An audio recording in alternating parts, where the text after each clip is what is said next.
Muy bien. Pregunta número 1.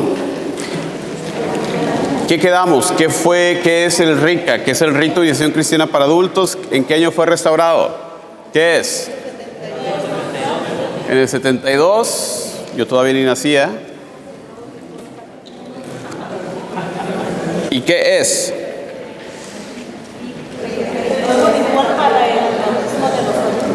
Es el proceso por el cual se prepara a los adultos para ser iniciados, bautizados, ¿verdad? Pero en realidad completamente iniciados a la iglesia. ¿Por qué decimos que son iniciados? Porque reciben los 3 sacramentos de iniciación durante este proceso, ¿sí, hermana?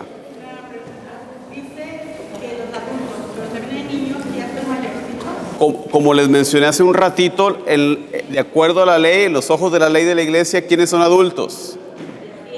De 7 en adelante. De acuerdo al derecho canónico, entran en la edad de razón y hasta cierto punto se les considera ya como adultos. Así que sí, cuando decimos adultos, en realidad 18 para arriba, y esos niños en edad ya de razón, en edad de catequética, de 7 en adelante. ¿Cuáles son los efectos del bautismo?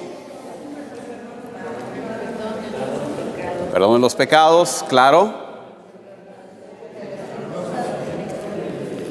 El don del Espíritu Santo, se nos da ya el don del Espíritu Santo inicialmente vertido aquí en el bautismo. Obviamente el vertimiento pleno es cuando se da la plenitud del Espíritu Santo. ¿Cuándo es eso?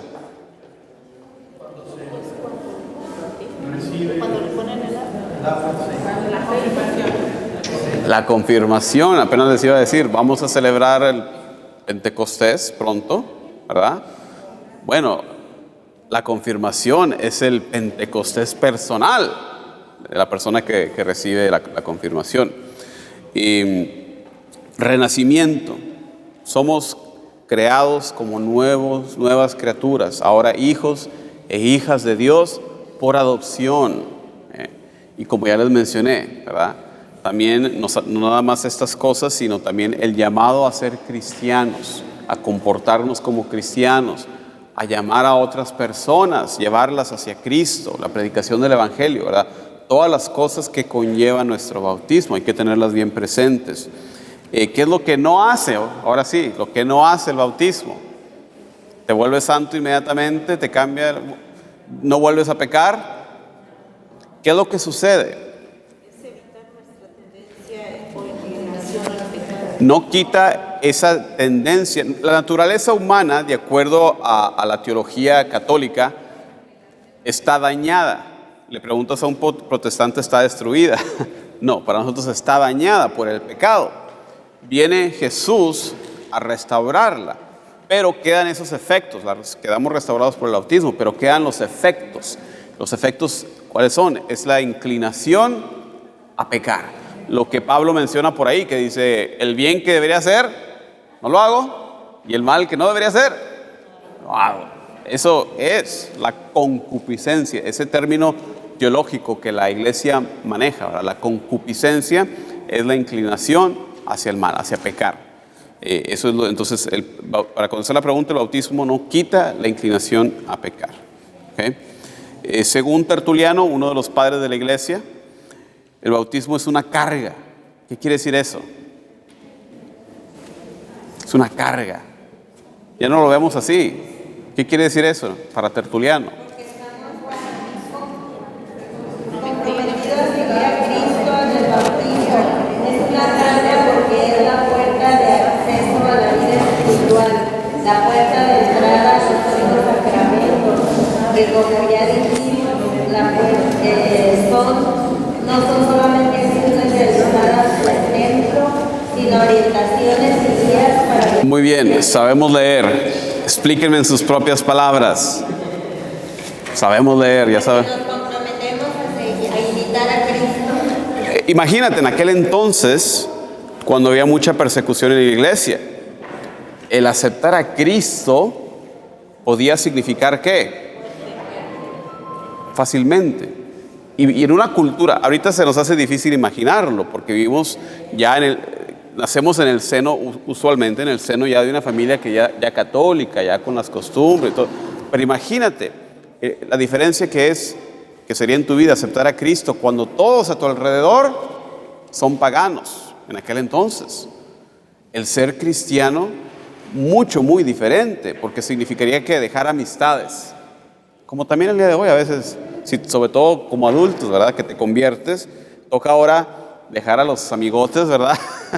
A esas personas que te llevan al vicio. ¿Cuántos de nosotros no nos pasó eso? Pero imagínate en aquel entonces, tus propios familiares, paganos, todos tus amigos, el rey, todo el mundo persiguiéndote, mirándote con ojos raros, imagínate. Por eso en aquel entonces, Tertuliano, por ese compromiso sobre todo.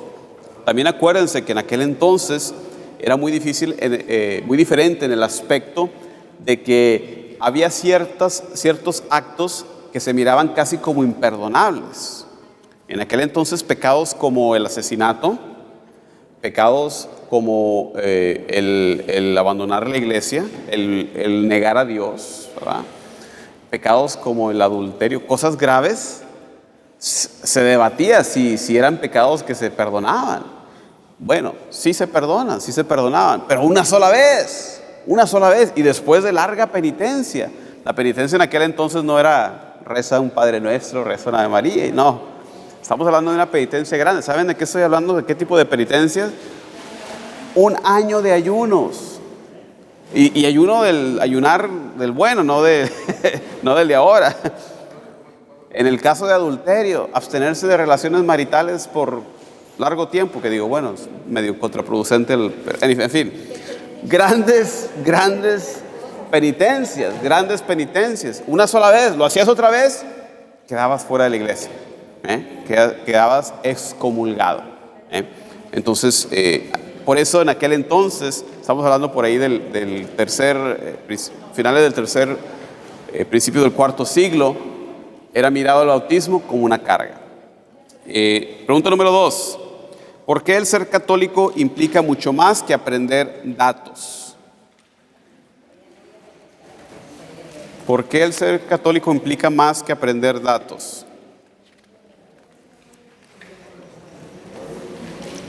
A veces pecamos de eso en la catequesis, sobre todo catequesis sacramental. Tienen que pasar un examen. Si no pasan el examen no pueden recibir la primera comunión. Se trata de datos, se trata de memorizarse oraciones. Claro, es bueno eso. No estoy diciendo dejen de enseñar, no estoy. Pero ¿qué es lo que dice esta pregunta? ¿Cuál es la reflexión? ¿El ser cristiano es saber cosas? ¿De qué se trata la vida cristiana, hermanos? ¿De conocimiento? Es una manera de vivir. Es más bien una relación. Vivir en una relación con Dios. Mucha gente, y veo aquí caras medio como venados mirando las luces. Mucha gente vive aún bajo este esquema de que la religión, por eso no van a misa, ¿verdad? Que esto de la religión es seguir los 10 mandamientos. Es algo de conjunto de reglas. Yo no voy a misa porque el padrecito ahí me quiere decir a mí cómo voy a llevar mi vida. Si para ti el ser cristiano es seguir un conjunto de reglas, ¿quién se vuelve Dios para ti? Se vuelve un juez, se vuelve un policía que te está mirando a ver cuándo rompes la ley. No, Dios es nuestro Padre. La religión es relación, no es solamente del conocimiento. Claro, es muy importante, pero el conocimiento no nos salva por sí mismo, ¿ok? Muy importante. Estructura del proceso básico de Rica. Son 4 etapas. ¿Cuáles son?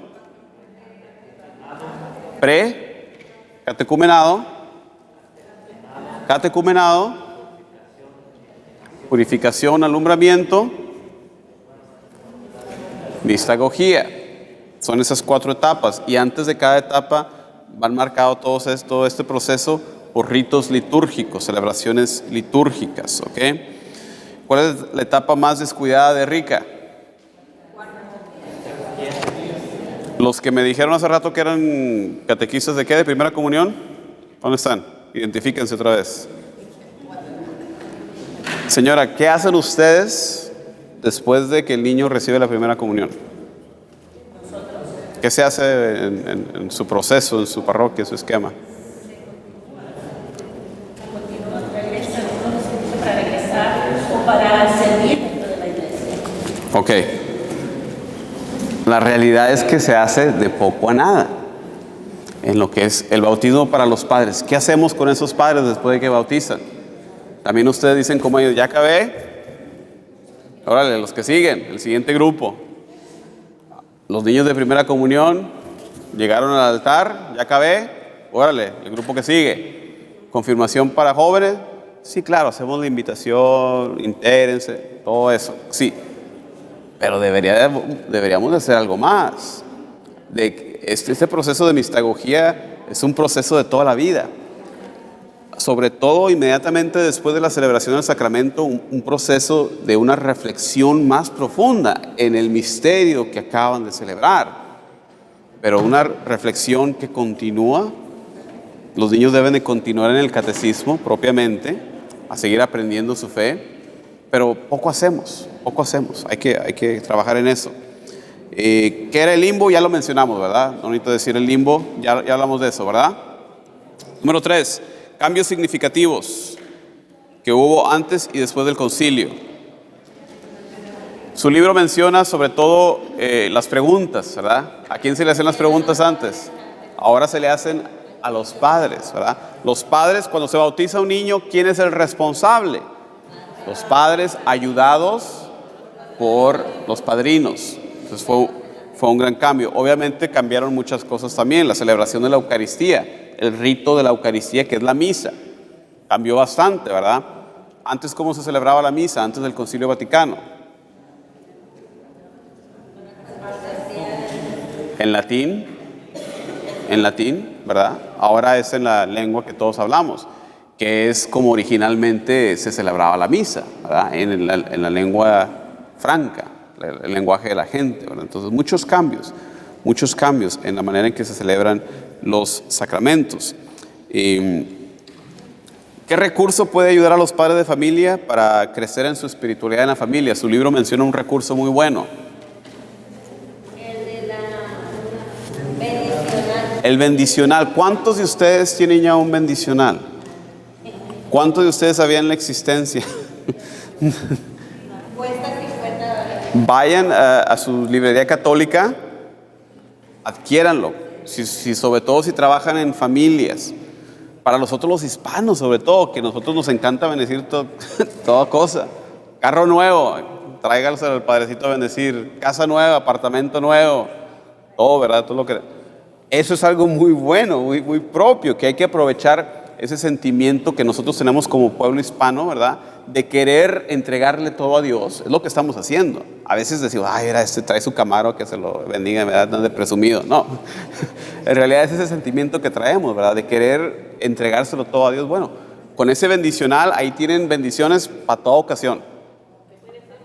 Que la mayoría de ellas tienen adaptaciones que la podemos hacer nosotros como laicos, como padres de familia. La gran mayoría de ellas pueden ser usadas por nosotros. Así que hagan uso de eso. El ritual del bautismo de infantes hace énfasis en el rol de los padres. ¿Por qué? Los padres son los primeros educadores, los primeros maestros. Hay que presentar ese desafío a los padres, que están haciendo una promesa de inicio en el rito. ¿Saben ustedes la promesa que están haciendo? El compromiso con el cual están entrando. Sí, padre, claro. Hay que ayudar a los padres a que vivan ese compromiso bautismal, de que ellos son los primeros proclamadores del Evangelio. Muy bien, rapidito, número 4. ¿Qué es la misa? ¿Qué es la misa?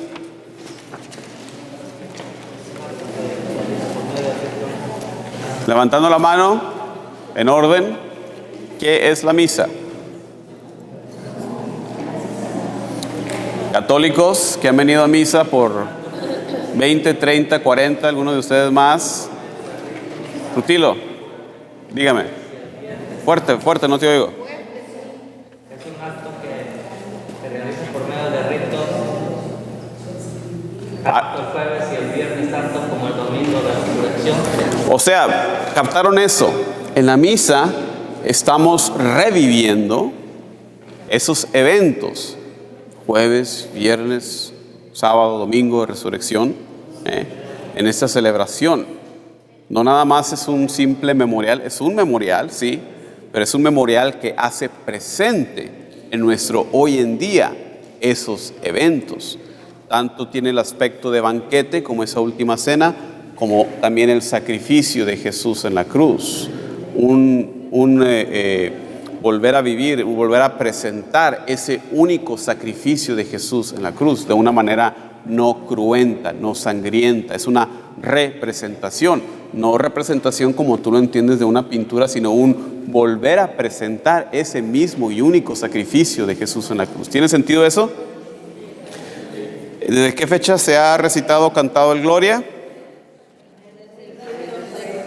Sexto siglo. ¿En qué consiste la liturgia de la palabra?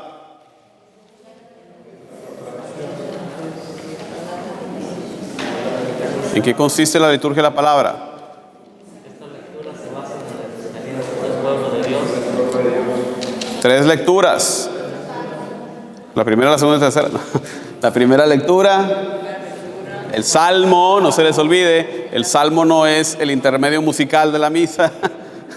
Es también palabra de Dios. La segunda lectura, el Evangelio. Fíjense, 4 diferentes, en una misa dominical, 4 diferentes lugares donde reflexionamos, escuchamos la proclamación de la palabra viva de Dios. ¿En qué consiste ahora la liturgia de la Eucaristía? Esas son las 2 partes principales de la misa. Liturgia de la palabra, liturgia de la Eucaristía. ¿En qué consiste la liturgia eucarística?